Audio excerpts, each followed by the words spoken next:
कहते हैं इस सृष्टि में पैदा हुआ हर एक प्राणी अपना नसीब लेके आता है, यानी वो कहाँ पैदा होगा, उसका जीवन किस तरह से चलेगा, उसका जीवन कब एंड होगा, ये सब फिक्स होता है।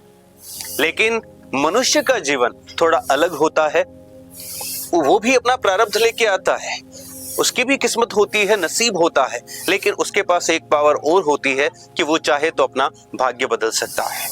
अब सवाल ये उठता है कि भाग्य कैसे बदला जाए, कौन से कर्म किए जाए, कैसे विश्वास रखे जाएं, कौन से तरीके अपनाए जाएं। तो बस यही बात बताने ये वीडियो आपके लिए लेकर आया हूं। अगर आप ये जानना चाहते हैं कि भाग्य कैसे बदला जाता है, कौन से कर्म किए जा सकते हैं, किस तरह का हमारा बिलीफ सिस्टम होना चाहिए और कैसे कौन से तरीके हमें यूज करने चाहिए, तो ये वीडियो आपके लिए है, एंड तक जरूर बने रहिएगा।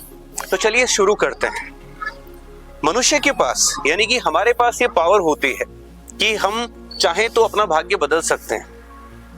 हम वैसे तो अपना प्रारब्ध लेके, यानी हमारे पास जो जन्म जन्मों से पड़े संचित कर्मों में से पके हुए ऐसे कर्म जिनका रिजल्ट देने का वक्त आ गया है, वो हम हमारे साथ अपने भाग्य के रूप में लेके आते हैं, जो तय करते हैं कि हम कहाँ पैदा होंगे, जो तय करते हैं कि हमारा जीवन ऑलमोस्ट कैसे चलेगा, जो तय करते हैं कि हमारा जीवन कब तक चलेगा। लेकिन ऊपर वाले ने हमें एक विशेष शक्ति दी है, वो है फ्री विल की, फ्री कर्मा की। यानी कि हम अपने कर्म के जरिए, हम अपने मान्यताओं यानी बिलीफ सिस्टम के जरिए, हम नई सोच के जरिए नए भाग्य का निर्माण कर सकते हैं। ये पावर सिर्फ और सिर्फ हमारे पास होती है। तो भाग्य बदलने में जो सबसे पहली स्टेप है, नई किस्मत के निर्माण में जो सबसे पहला कदम है, वो ये है कि ये मानना कि भाग्य बदला जा सकता है। जी हाँ दोस्तों, हमारे यहाँ 3 प्रकार के लोग रहते हैं। पहले वो जो ये मानते हैं कि सब कुछ फिक्स है, यानी कुछ भी नहीं बदला जा सकता, यानी सारा का सारा नसीब फिक्स है, कब इंसान के साथ क्या क्या होना है। दूसरे प्रकार के वो लोग जो ये मानते हैं कि कुछ भी फिक्स नहीं है, यानी रैंडमली किसी के साथ कुछ ना कुछ होता रहता है, या किसी को कभी सक्सेस मिल जाती है, कभी नहीं मिलती है, सब कुछ रैंडम होता है, कुछ भी फिक्स नहीं है, कोई नियम नहीं है। तीसरे वो प्रकार के लोग जो ये मानते हैं कि कुछ चीजें फिक्स होती है और कुछ चीजें बदली जा सकती है, यानी इनका मानना है कि भाग्य निर्माण किया जा सकता है। हमारे शास्त्र भी यही बात कहते हैं कि प्रारब्ध अपनी जगह है, लेकिन कर्म अपनी जगह है, यानी नए कर्मों से नए भाग्य का निर्माण हो सकता है। और इन 3 मूल विश्वासों के अलावा भी लोगों के पास विश्वास है, और खास बात क्या है, सबको अपने अपने विश्वास के अनुसार चीजें मिलती है। जिसने जो मान रखा है उसको उसी प्रकार के लोग मिल जाएंगे, उसी प्रकार की सूचनाएं मिल जाएगी, उसी प्रकार की परिस्थितियां मिल जाएगी, और उसकी बात को वो कहीं ना कहीं सार्थक सिद्ध कर देंगे। यानी जब हम ये मानते हैं कि सब कुछ फिक्स है, तब भी हम सही हो जाते हैं। जब हम ये मानते हैं कि कुछ भी फिक्स नहीं है, तब भी हम सही हो जाते हैं। और जब हम ये मानते हैं कि कुछ फिक्स है और कुछ चीजें अपने हाथ में है, तब भी हम सही हो जाते हैं। क्यों? क्योंकि हमें अपने मूल विश्वास के अनुसार चीजें मिलने लगती है, लोग मिलने लगते हैं जो कि वैसा ही रिएक्ट करते हैं और हमारे साथ वैसी ही चीजें होती है। फिर हम क्यों कोई ऐसा विश्वास माने कि जो हमें फिक्स कर दे, जो हमें भाग्य निर्माण में, जो नया भाग्य है, मनचाहे भाग्य के निर्माण में आगे बढ़ने नहीं दे। ऐसा विश्वास हम क्यों बनाए? तो क्यों नहीं ये माने कि भाग्य निर्माण किया जा सकता है, चीजें हमारे हाथ में होती है। भले ही कुछ चीजें फिक्स होती है, जैसा कि शास्त्र कहते हैं कुछ चीजें फिक्स होती है, जैसे हम कहाँ जन्मे वो हम नहीं बदल सकते, हमें कौन से परिवार में लोग मिले हैं वो नहीं बदल सकते, हम कब मरेंगे हो सकता है वो बदल सकते हैं या नहीं बदल सकते हैं, हमें नहीं पता। लेकिन हम अपने जीवन की दिशा बदल सकते हैं हम अपने जीवन को कैसे जिएंगे ये बदल सकते हैं। तो सबसे पहले ये मानना कि हम अपना भाग्य का निर्माण कर सकते हैं, नया भाग्य बदल सकते हैं, ये भाग्य निर्माण के अंदर पहला कदम है। तो आज से ही आपको ये मानना है कि भाग्य बदला जा सकता है। जो ही आप ये मानने लगेंगे, तो ही आप देखेंगे कि धीरे धीरे आपके पास ऐसी ही सूचनाएं जो कि भाग्य निर्माण में सहायक होगी, ऐसे ही लोग, ऐसा ही ज्ञान आपके पास आने लगेगा।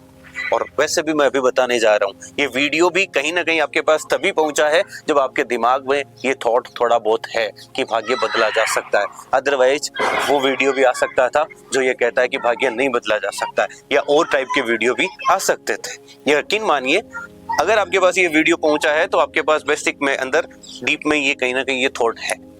दूसरी बात, भाग्य बदलने के स्टेप में जो दूसरा नियम है, भाग्य बदलने के प्रोसेस में जो दूसरा स्टेप है वो ये है कि कर्म करके, यानी जिस प्रकार का हमें भाग्य चाहिए हम अगर उस प्रकार के कर्म करना शुरू कर दें तो निश्चित रूप से हमारा भाग्य बदलेगा, हमें जैसा भाग्य चाहिए वैसा मिल जाएगा।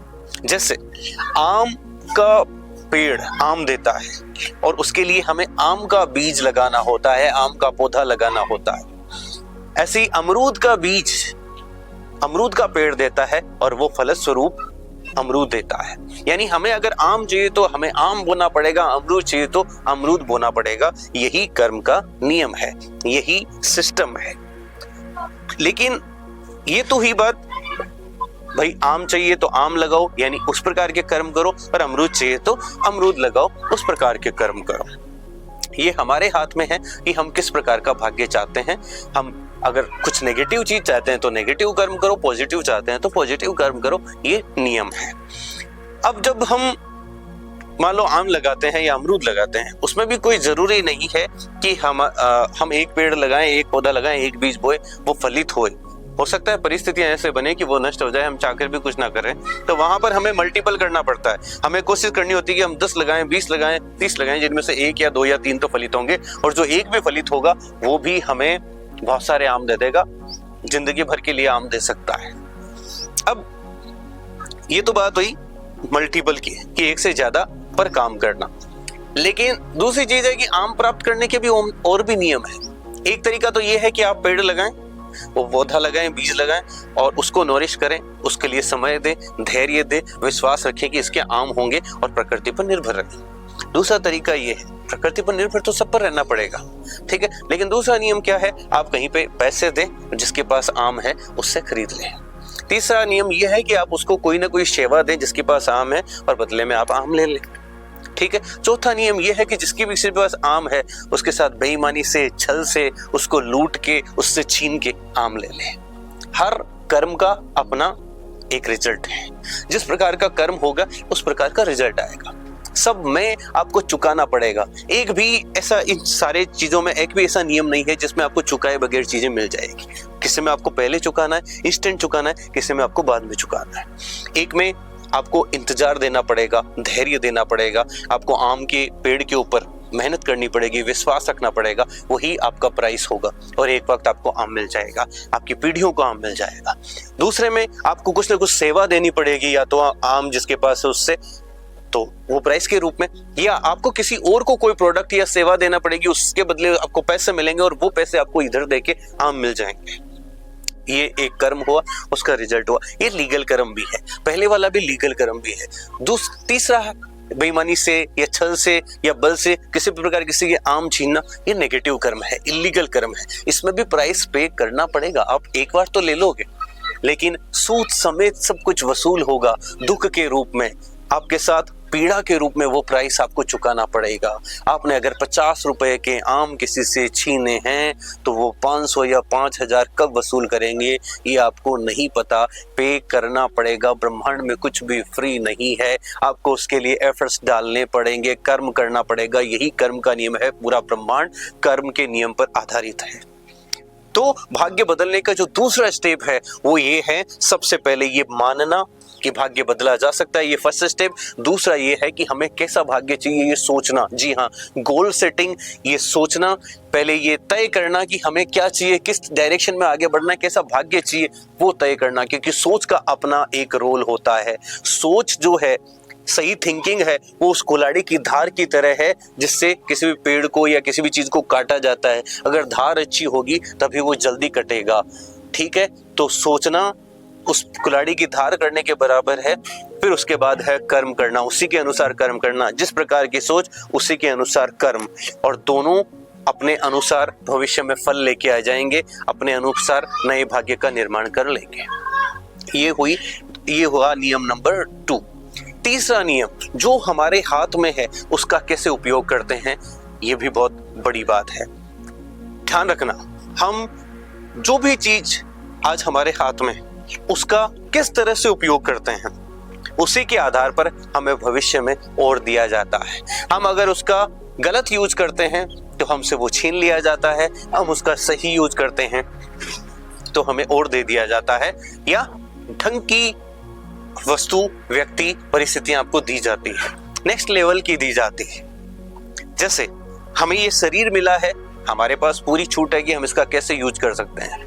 हम इसको गलत चीजें खाकर नष्ट कर सकते हैं, गलत चीजें पीकर नष्ट कर सकते हैं, हम सारे दिन आलसी पड़े रहकर इसको नष्ट कर सकते हैं, हम सही चीजें खाकर इसको ज्यादा एनर्जेटिक बना सकते हैं, सही चीजें पीकर इसको एनर्जेटिक बना सकते हैं, एक्सरसाइज करके प्रॉपर न्यूट्रिशन लेके इसको ज्यादा एनर्जेटिक अच्छा बना सकते हैं। ये हमारे ऊपर है कि हम इसका यूज कैसे करते हैं। हमें वक्त मिला है, ये हमारे ऊपर है कि हम उसका यूज कैसे करते हैं। सबको 24 आवर दिया, आपको भी जितना वक्त मिला है उसका यूज कैसे करना है। उसको वेस्ट कर सकते हैं, एंटरटेनमेंट में बर्बाद कर सकते हैं, गॉसिपिंग में बर्बाद कर सकते हैं, इधर उधर की बातों में, नेगेटिविटी में ध्यान लगाकर बर्बाद कर सकते हैं, या कुछ ना कुछ सीख कर यूज कर सकते हैं, कुछ ना कुछ प्रोडक्टिव करके यूज कर सकते हैं। कहीं सेवा देकर पैसे कमा सकते हैं, कहीं सेवा देकर पुण्य कमा सकते हैं। हर एक वक्त का यूज हम कैसे करते हैं वो हमारे ऊपर है। शरीर हो गया, वक्त हो गया, रिश्ते हो गए, आज जो परिवार आपको मिला है, जो रिश्तेदार आपको मिले हैं, जो भी लाइफ में रिलेशंस आपको मिले, आप उसके साथ कैसे पेश आते हैं, इस आधार पर भविष्य में आपको और रिलेशन मिलेंगे। आप अगर गलत तरह से पेश आते हैं, आप गुस्से से पेश आते हैं, बदसलूकी से पेश आते हैं, गलत सोचते हैं किसी के बारे में, तो धीरे धीरे आपसे ढंग के रिश्ते छूट जाते हैं और बेढंगे रिश्ते आपकी लाइफ में आते जाते हैं। और अगर आप सब कुछ सही करते हैं तो नेक्स्ट लेवल और अच्छे लोग, अच्छी परिस्थितियां आपके जीवन में आते हैं। तो रिश्ते हैं, शरीर है, वक्त है, पैसा है या वस्तुएं हैं। आज आपको जो भी पैसा और वस्तुएं मिली, आप उसका यूज कैसे करते हैं? वेस्ट करते हैं, बर्बाद करते हैं, उन्हें लुटाते हैं यूं ही, या फिर उनका कुछ ना कुछ ढंग का यूज करते हैं। उनके लिए आप अपने विकास पर खर्च करते हैं, लोगों की भलाई के ऊपर खर्च करते हैं, सेविंग्स पर खर्च करते हैं, उसको बढ़ाने पर काम करते हैं, ढंग का काम करते हैं या बेढंग का काम करते हैं। इसके आधार पर तय होगा कि भविष्य में आपको और मिलेगा या नहीं मिलेगा। तो यकीन मानना, आज हमें जो मिला है हम इसका यूज कैसे करते हैं, इससे तय होगा कि भविष्य में हमें और क्या मिलेगा, कितना मिलेगा। तो ये नियम नंबर 3 है कि जो आज आपके हाथ में है, आप उसका यूज कैसे करते हैं। तो तीनों नियम याद करना। पहला, ये मानना। मैं फिर से तीनों नियम अगर सारांश दे रहा हूं आपको। सबसे पहले ये मानना कि भाग्य बदला जा सकता है, भाग्य निर्माण में पहला कदम है। आप जैसा मानते हो वैसा कहीं ना कहीं हो जाता है।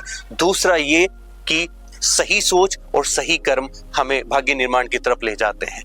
तीसरा ये, जो आज आप हमारे हाथ में है, जो भी हमारी चीज हाथ में है, उसका हम सदुपयोग करते हैं तो सही और मिलता है, अच्छा मिलता है।